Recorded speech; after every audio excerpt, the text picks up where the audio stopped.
날 복된 날, 감사한 날입니다. 힘있게 하루를 시작하면서 찬양하겠습니다. 1장입니다. 만복의 근원 하나님입니다. 만복의 근원 하나님, 온 백성 찬송 드리고 저 천사여 찬송하세. 찬송 성부 성자 성령 아멘. 만복의 근원 하나님께서 오늘도 우리의 모든 삶 속에 큰 복을, 은혜를 부어주시기를 원합니다. 301장입니다. 지금까지 지내온 곳 주의 크신 은혜라. 301장입니다. 지금까지 지내온 것 주의 크신 은혜라. 한이 없는 주의 사랑 어찌 이루 말하랴. 자나깨나 주의 손이 항상 살펴주시고 모든 일을 주 안에서 형통하게 하시네. 몸도 맘도 연약하나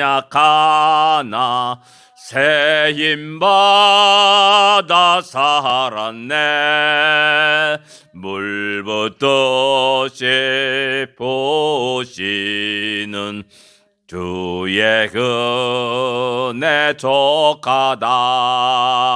사랑 없는 거리에 나 험한 산길에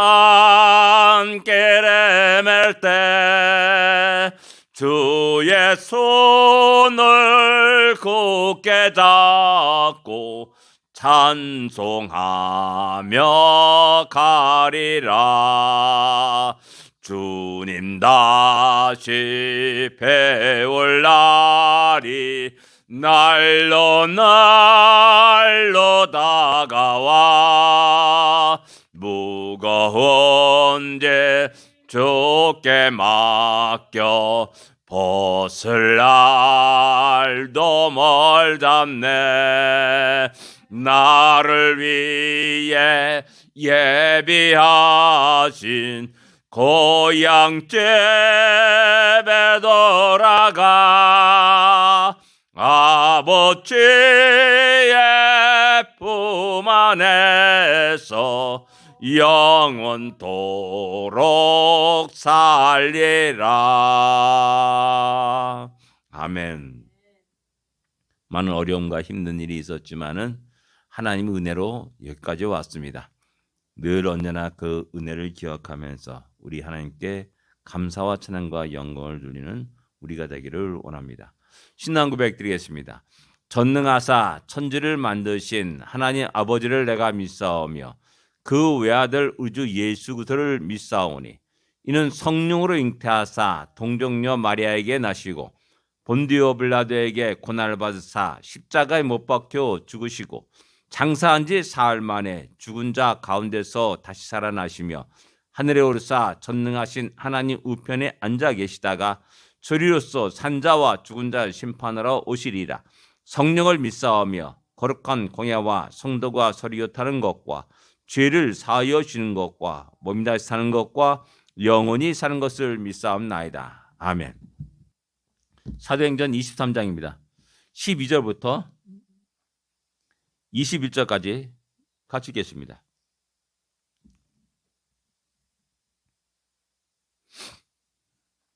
23장 12절부터 21절까지의 말씀입니다. 같이 읽겠습니다. 날이 새매 유대인들이 당을 지어 맹세하되 바울을 죽이기 전에는 먹지도 아니하고 마시지도 아니하겠다 하고 이같이 동맹한 자가 40여 명이더라. 대제사장들과 장로들에게 가서 말하되 우리가 바울을 죽이기 전에는 아무것도 먹지 않기로 굳게 맹세하였으니 이제 너희는 그의 사실을 더 자세히 물어보려는 척하면서 공회와 함께 편집천부장에게 청하여 바울을 너에게로 데리고 내려오게 하라. 우리는 그가 가까이 오기 전에 죽이기로 준비하였노라 하더니 바울의 생질이 그들이 매복하여 있다 함을 듣고 와서 영내에 들어가 바울에게 알린지라. 바울이 한 백부장을 청하여 이르되 이 청년을 천부장에게로 인도하라. 그에게 무슨 할 말이 있다 하니 천부장에게 데리고 가서 이르되 죄수 바울이 나를 불러 이 청년이 당신께 할 말이 있다 하여 데리고 가기를 청하더이다 하며 천부장이 그의 손을 잡고 물러가서 조용히 묻되 내게 할 말이 무엇이냐. 대답하되 유대인들이 공모하기를 그들이 바울에 대하여 더 자세한 것을 묻기 위함이라 하고 내일 그를 데리고 공회로 내려오기를 당신께 청하자 하였으니 당신은 그들의 청함을 따르지 마옵소서. 그들 중에 바울을 죽이기 전에는 먹지도 않고 마시지도 않기로 맹세한 자 40여 명이 그를 죽이려고 숨어서 지금 다 준비하고 당신의 허락만 기다리나이다 하니 아멘. 여기까지만 하겠습니다. 예, 바울을 죽이려는 관계를 우리에게 오늘 소개하고 있음을 보게 됩니다. 한번 이 상황에 바울의 상태, 심리 상태를 한번 돌아볼 수 있기를 원합니다. 세상 좁다고 열심히 모든 마을과 도시를 다니면서 복음을 증거했습니다. 근데 그 상황과 정반대로 이제 꼭꼭 감옥에 갇혀가지고 아무것도 할 수 없는 그런 상황이 되었다라는 사실입니다.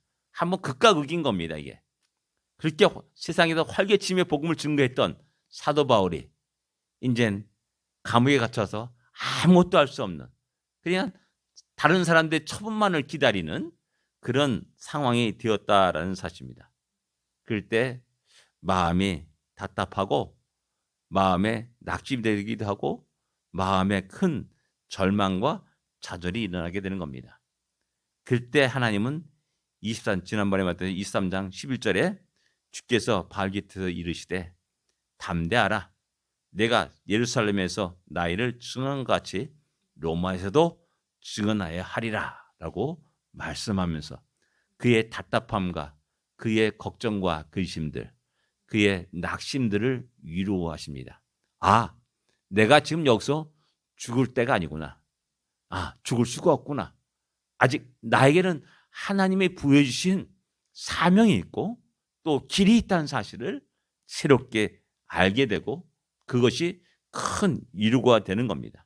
결국 하나님의 은혜 속에서 하나님의 역사하심 속에서 또 그가 해야 될 일들을 감당케 할 것이라는 사실을 깨닫게 되는 겁니다. 그러나 유대인들 사악한 무리들은 끝없이 그 하나님의 계획을 대적하고 말리고 또 바울을 죽이려고 하는 간계를 꾸미게 됩니다. 과격분자들, 극단주의자들 40여 명이 함께 맹세를 하고 내가 저 바울을 죽이기까지 전까지는 아무것도 먹지 않고 또 맹세했다라고 이렇게 이야기합니다. 어느 때나 어느 시대나 이런 사탄이 악한 무리가 늘 언제나 있었음을 우리는 알 수가 있습니다. 모든 시대 속에서 하나님의 백성을 교회를 대적하는 수많은 무리가 있었고 교회를 잔멸하려고 했던 수많은 무리가 있었고 교회를 조롱하는 수많은 무리가 있었음을 알 수가 있습니다. 그 속에서 역시 마찬가지로 또 바울이 그 어려움, 위험에 처하게 됩니다.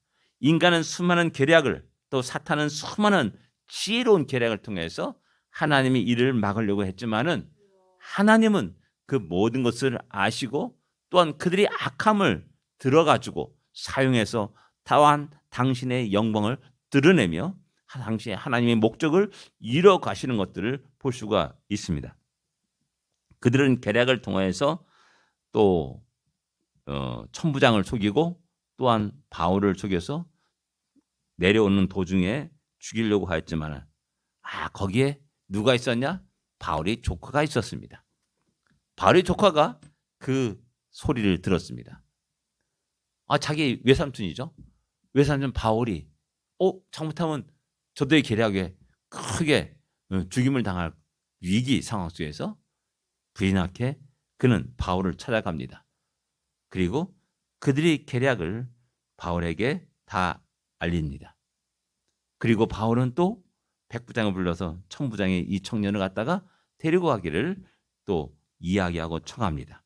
그리고 백부장은 또 그를 데리고 천부장에게 갑니다. 천부장은 야, 왜 왔어? 하고 질문합니다. 이런 모든 상황들이 참 신기한 겁니다. 아주 치밀한 계획을 세웠습니다. 모든 것이 완벽했습니다. 그리고 죽음을 무릅쓰고 과감하게 그 일을 감행할 만한 40명의 사람들도 있었습니다. 이 정도면은 한 나라를 뒤엎기도 할 수 있을 겁니다. 그런데 하나님은 그 한 사람, 바울을 아끼는 조카 한 사람을 그것을 통해서 알려지게 됩니다. 그리고 백부장, 천부장에 가게 됩니다. 그리고 이 계기를 통해서 바울은 예루살렘에서 벗어나게 됩니다. 그리고 가이사랴에게로 갔죠. 가이사랴에 가서 누구를 만납니까? 총독 벨릭스를 만나게 됩니다. 벨릭스. 참 오묘하지 않습니까? 천부장을 만나서 서로 나누면서 당신이 로마 시민권자야? 시민권자야? 라고 말하면서 여러 가지 바울을 통해서 복음을 들을 수 있었을 겁니다. 난생 처음 천부장 입장에서는 그 복음을 듣게 되는 그런 계기가 되었습니다. 그리고 또한 천부장은 이상한 사건을 통해서 그를 멀리 떨어진 가이사랴까지 수많은 사람들의 호송을 통해서 거기 보니까는 한 200명, 200명, 기병 70명, 창병 200명, 보병이 200명, 기병이 70명, 창병이 200명. 그러니까 470명이라는 어마어마한 대군을 이끌고 그를 호위하면서 가이사랴에 들어가는 겁니다.